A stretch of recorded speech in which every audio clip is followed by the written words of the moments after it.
upset that my ex forced my son to buy gifts.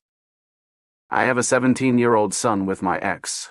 Let's call him John. Recently, I helped John set up a checking account with the intent that he would be getting a job soon to fill it. The money in that account currently is made up of gifts from grandparents, along with some money I provided him for doing extra chores. It's not a lot, and it's meant for him to use in college next year, but I did allow him to get a debit card in case something came up that we weren't expecting in the meantime. At the beginning of the holiday season, John decided he wanted to spend a little of his money to buy gifts for friends and family, so he asked me if that was an appropriate use of his money. We discussed his budget and what he was comfortable spending, and I told him I'd give him a little extra holiday money to offset the cost of gifts.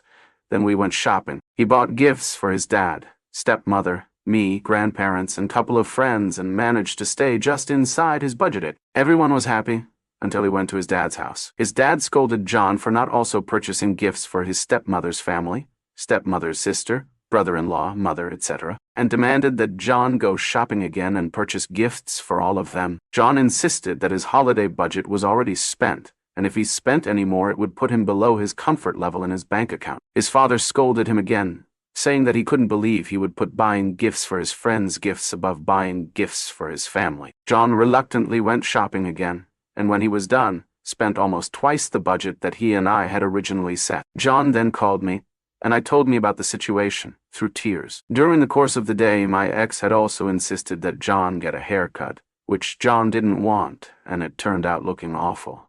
He sent me pictures. It's bad. I am livid. Between my ex forcing John to spend money that was beyond his budget and get a traumatic haircut that he didn't want.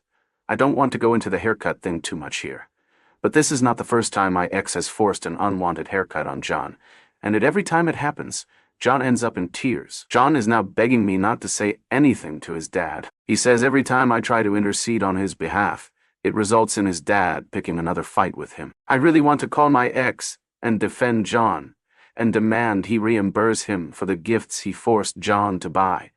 But my son is adamant that I should not get involved. So after thinking about it for a minute, I decided to reimburse the money myself, and told John that under no circumstances should he tell his father what I had done, because I'm convinced that if his dad thinks he has additional money, he will find an excuse for John to spend it. John told me I really shouldn't have done that either, but he did thank me. To me, this whole situation reeks of emotional or financial manipulation of our son, who currently doesn't have any income. I still want to call my ex and demand he make this right. So now I'm left here wondering, did I do the right thing? Have I done enough, or am I overreacting?